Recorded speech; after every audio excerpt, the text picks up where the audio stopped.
من شر الشيطان اللعين الرجيم. بسم الله الرحمن الرحيم.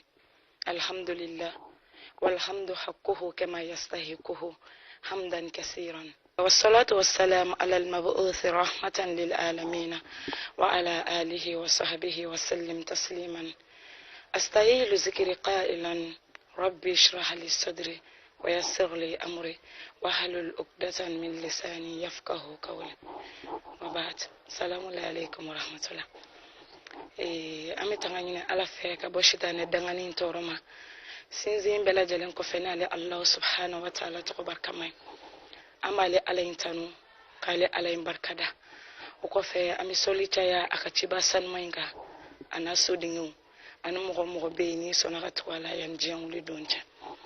nambora ya amofoni al-islamia fuli node ala ka kishibe ne auka Allah me baka o maliko no maliko fe sirfla jabran sanfe wakati ina mo munu me kan name ama o bela jalen fo ka o bela jalen barkada ka kila ka ala deli ala ka ke jurumu ya faynene awre usay muktar iba fo ba kalama to mina aw dem so na ka kalane no sayida sharifa nafisa usmana hidaray ali de ba aw bul qurabi sigin kunti dawre hakilna jigine do ina fo ala yarabu fo kira qur'ana kono ako fazakir inna zikra tanfa'ul mu'minina ako ko muhammadu hakilna jigin ke e ka do ngafo hakilna jigin abe mu'minin nyuma nafa ore kama an sigira yambi anga bi mawduin ama feka boli munga ama feka boli fende ka femi ni fembado femi ni Allah subhanahu wa ta'ala ya ayere to ko labanke ay femi ni kera president ni kera famay natila e ka fanga atinya ibulu ni kera dugutige natila e ka duguti sabati ibulu ni kera almami natila e ka almami atinya ibulu ode tanya koso che ani muso na we furuke aw bi dese ka nyom va mu ya na bi laban fursa no de ti dewunde na o 2000 laban danga diyan hukumu konnana basabla itna sega masa o dugo soro o ti dawre saburo amba faka kuma saballe ka usay muktari sabali ko badi kada ka Allah subhanahu wa ta'ala akumana aka mu'minun fe ani anga kraba fe qur'ana fancha mana sabali kola am islam ya ko minabi aya soro kira de sababu yala ala ko chamima ko ni eti danfen bela jelenga nema san danfen bela jelenga nema sabali kama ala kuma na fe ko aka sabali ka soro kira de do nabi nyimande do anaka bunya baimbe ala e sabali nyine afe ina fo ala bo fa en qur'ana kono ako fasbir kama sabara ulul azmi min ar-rusul ila akhir al-aya ako muhammad sabali iba fonga kira baw nabi nyuma kira bate meno sabali la tkomina basabla makan kafiru ti dorela boli bato nyokon tonyo riba dunko ebna foluma e mamunu me ka boli keme sabani ko bato ne ko luma ko blaka to ala kele nofe yaro una fo kiye fatoy uni dogoya mamunu ndayri mesri mbe ribala dango uni dogoya uni fawnen uni baneni nga muhammadu e ka sabali parce que ni ko munu flaka kela nga kira ba munu nana no nga ulul azmunye ni nyokon kero lu fenena mais olu sabali la e fene ka sabali mais o kele inde nyini efe donc nini edun amika la degeli ke kira de la hanna masaka kira jogo beke akaka an seko damayira ke donc aramade an kan sabali ni ya jasemina bamanaw ngere ba fo ko sabali baga de teshini o ba fo tuguni ko mago nati dusu basabla ni bi mago nyofe e bi sabali e ki boloda idusuka akacha ala fe e bi wasa soroshin an mumunu fene ala kuma na fe qur'ane kono sabali niveau la ala ba fodi ako ya ayyuhallazina amanu isbiru wasabiru warabitu wattaqullaha la'allakum tuflihun sadaqallahu al-aliyyul azim ala kuma na anfe amma go be jumene la ni qur'ana ayina wakati koron kama ala ko aw munun ko aw ye mu'minun ye na we boli bato dabla kabingani ni mo tonyon dabla ya ayyuhallazina amanu aw mo munun darani ala la isbiru ay sabali ti dore mbal mamso emminye meshiba don dabla ka jibu minun dabla ka botila tagaw dabla ko ibi keslame kasrane alanye e ka dala ka fo e ka nga sabali ka da ka shitane ka elemenw bi i sen jukɔrɔ u n'a fɔ k'i ye gawa ye k'i ɲamayɛlɛ k'i kun salen don u na nin bɛɛ lajɛlen ta k'a fɔ e ma nka min ɲininen don e fɛ sa o ye sabali de parce que n'i ma sabali a dɔ la i ben'u ka kuma lamɛn i bena fili ni ala ma o dun laban ye jahanama ye ala kan kisi a ma ala ko di aw ka sabali o t'a bannen dɛ wasabiru a ka tila ka ɲɔgɔn yamaruya ni sabali ye subhanallah i bɛ taga sɔrɔ nin yɔrɔ in de ka gɛlɛn kosɛbɛ n balimakɛ e min terikɛ sera i ma ko a n'a muso bɛ ɲɔgɔn na ko muso t'a burankɛw bonya e sina k'a fɔ a ye ten tɔ muso ka ca o ma o ni muso kelen m'i sago kɛ i b'a furu sa ka muso wɛrɛ furu ka na k'i terikɛ kɔnɔna suruku k'a kɔnɔna suruku hali intention minnu t'a kɔnɔ e de bɛna a pousser ka k'o kan mun kosɔn ka n'a muso ka problème juguya n balimakɛ nin tɛ jɔyɔrɔ ɲuman ye ala k'o k'an ka ɲɔgɔn yamaruya ni sabali n balimamuso e min terimuso sera i ma ko a n'a buramusow bɛ ɲɔgɔn na ko a n'a nimɔgɔninw tɛ ka bɛn e ko y'a kɔnɔna suruku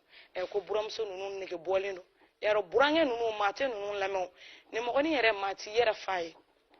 subhanallah n balimamuso e man ka jɔn jɔyɔrɔ in na e kan ka fɔ a ye de n terimuso n bɛ min f'i ɲɛna i cɛ ba minɛ i b'a fɔ i woloba i cɛ fa minɛ i b'a fɔ i wolofa i cɛ balimaw minɛ i b'a fɔ i balima basabula n'i fa ye min k'i la o kunnen do i fɛ n'i ba ye min k'i la o kunnen do i fɛ a ka ca la i balimaw fana ta kunnen do i fɛ ni ne kan ka kɛ e jɔyɔrɔ ye nka e man k'i terimuso kɔnɔna suruku fo ka a bila mun kosɔn a ka a buramusow mafiɲɛ hali bi ka taa fɛ komi wagati koron kama an bɛ taga n'a ye wagati man ca kuranɛ aya wɛrɛ la ila akhir al-aya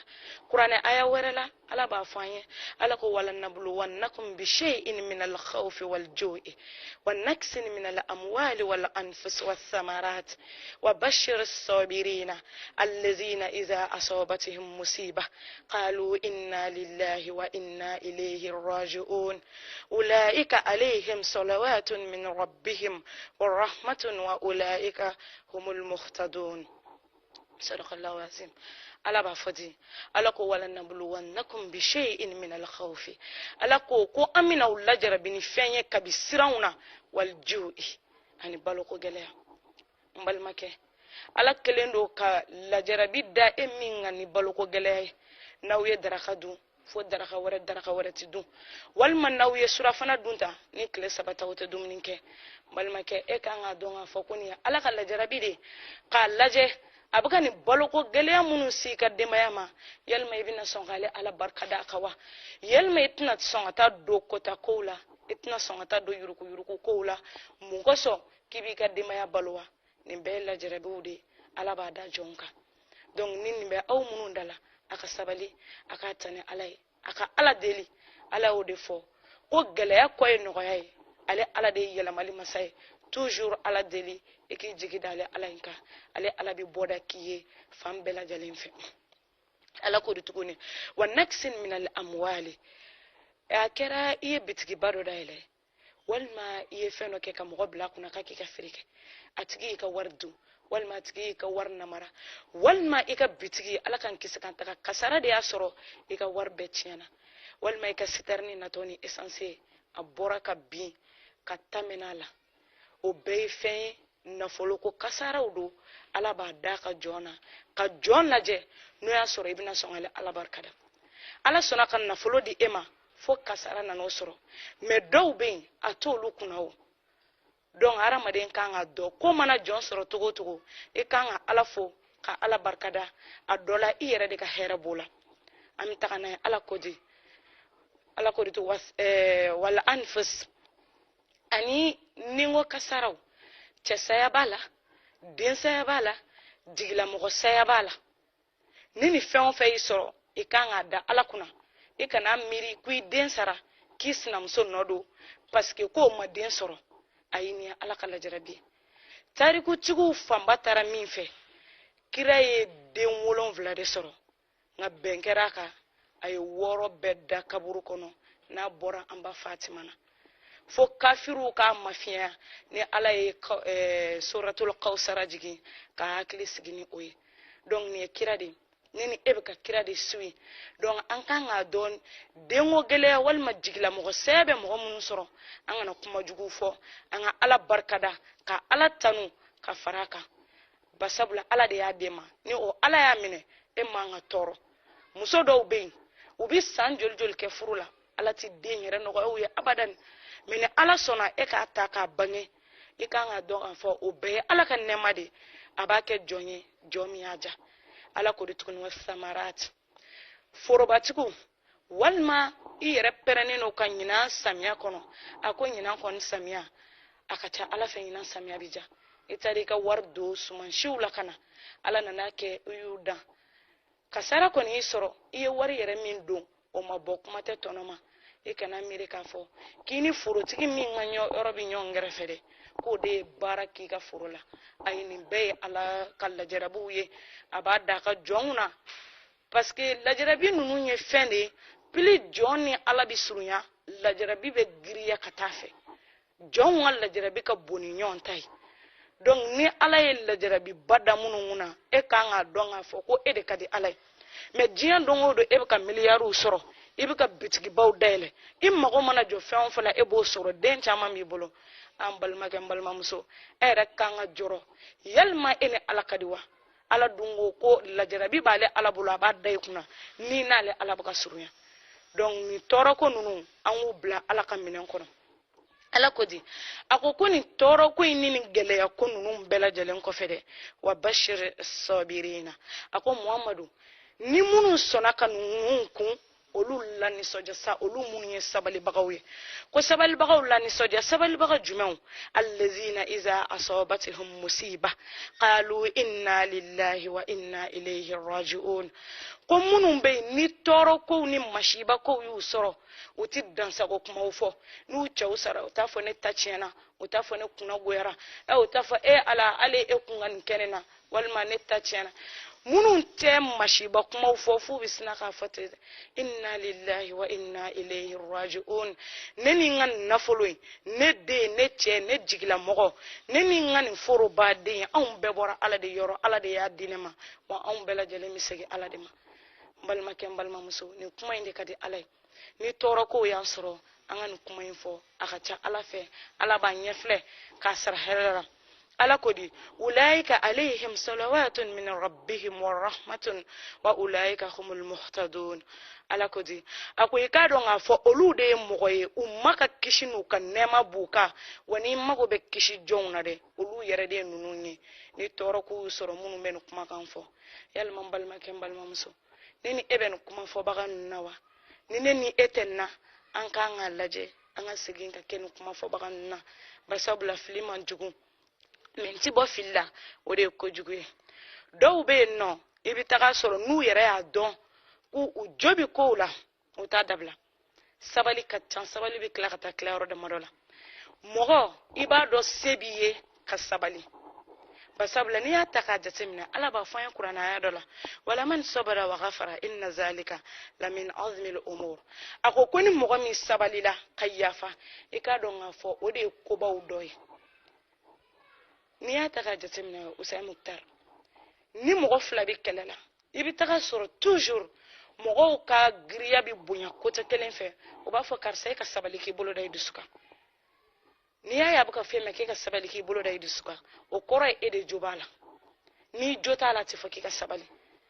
toujours mogo buka fe bi sabali e ko nti sabali malmam so ne filu kuma de sabali e wajibi de basabula ni ma sabali ya e bi sabali kaburu ko no wajibi de donc an shitna toya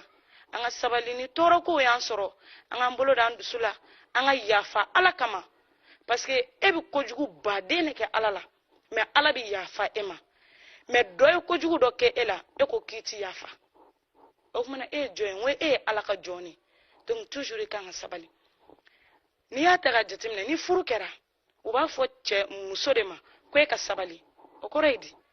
tonyo famba abebi da muso de ka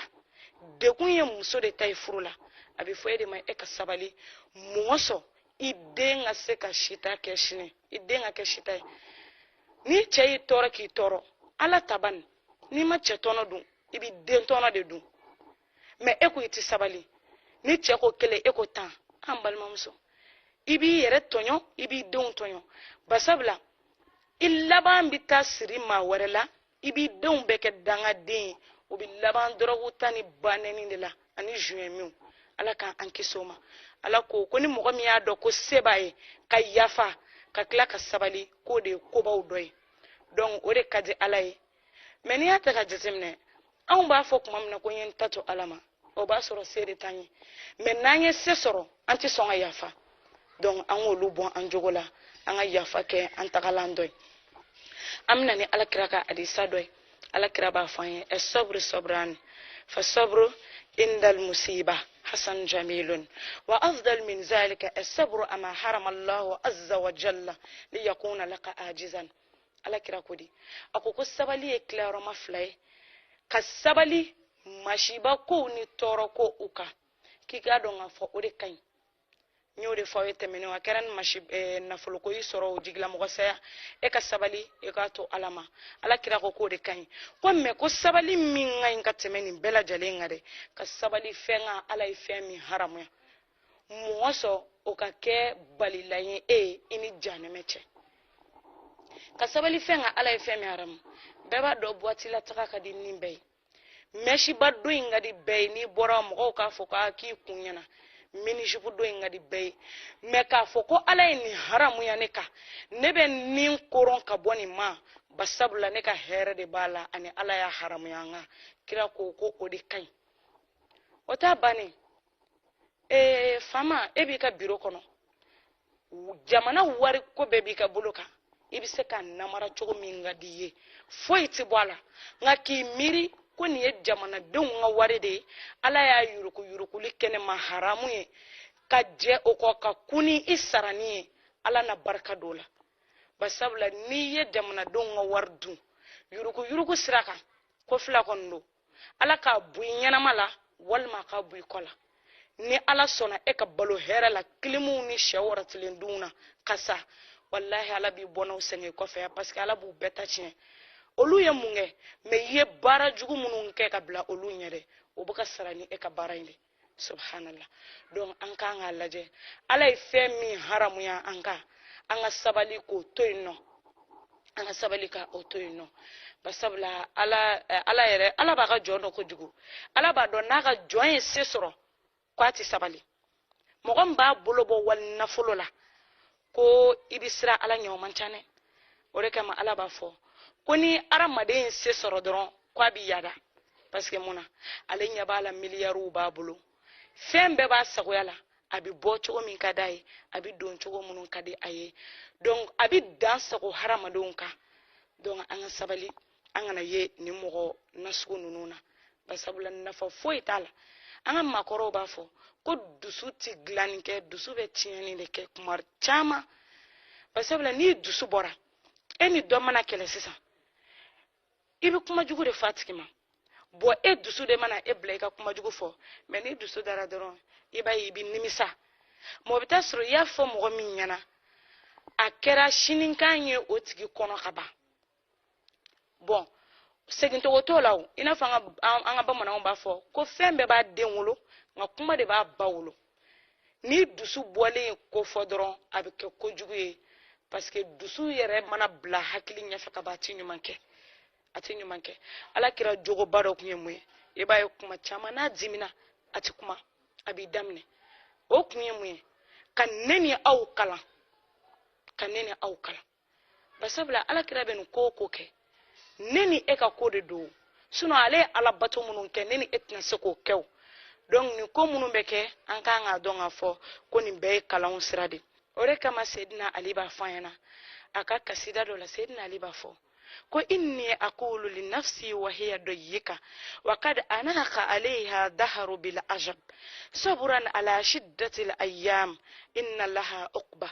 wa ma sabru illa inda zi hasad سيفتو الله عن قرب بالنافئة سيدنا لكودي أكو إني أقول لنفسي وهي ضيقة أكو كوني إمام علي ما فنيركما وباسرو وقد أناق عليها دهر بالعجب وباسرو جيانا تيجي دون كمبه كدكون كون تكادانينكا ale be mun fɔ sabran ala shiddatil ayyam inna laha uqba ako ne ni e ka sabali diɲɛ don ta ni ŋa segin dekun ŋa i k'a dɔn k'a fɔ bando men bɛɛ lajɛlen na tɔɔrɔ ko minnu filɛ dekun ko minnu filɛ ni e bɛ k'a sɔrɔ e k'i sabali k'i bolo da a kan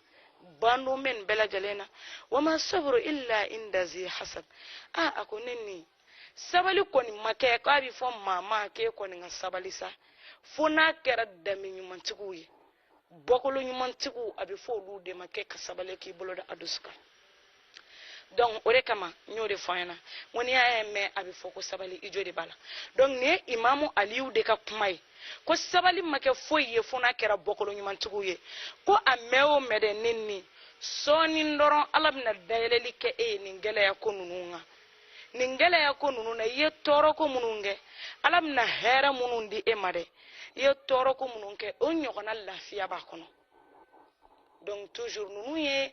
ɲɛmɔgɔw de ye ninnu ye an bolo minɛ yɔrɔw de ye an kan ka ninnu de layi toujours k'an ka kow bɛɛ lajɛlen kɛ donc nin ye imamu aliyu ka kuma ye n b'o de fɔ an lamɛnbagaw ye an kan ka sabali k'an bolo da an dusu kan k'a dɔn ko gɛlɛya fɛn o fɛn bɛ yen ko bandon b'a la ala y'o de fɔ ko innamal usri yusra ko gɛlɛya bɛɛ lajɛlen kɔfɛ ko nɔgɔya de bɛ yen donc an kan ka jateminɛ ka sabali i n'a fɔ u b'o fɔ an ɲɛna komi wagati korona lahara jɔ don ko jamakulu dɔw bɛ wuli n'o olu wulila u bɛ taga alijinɛ da kongo n'u taara alijinɛ da kongo mɛlɛkɛw bɛ bɔ k'u kunbɛn ni mɛlɛkɛw bɔra k'u kunbɛn sa mɛlɛkɛw b'a fɔ ko aw ye jɔnw ye jamakulu ninnu b'a fɔ k'anw de tun ye maaw ye maa minnu ye sabalibagaw ye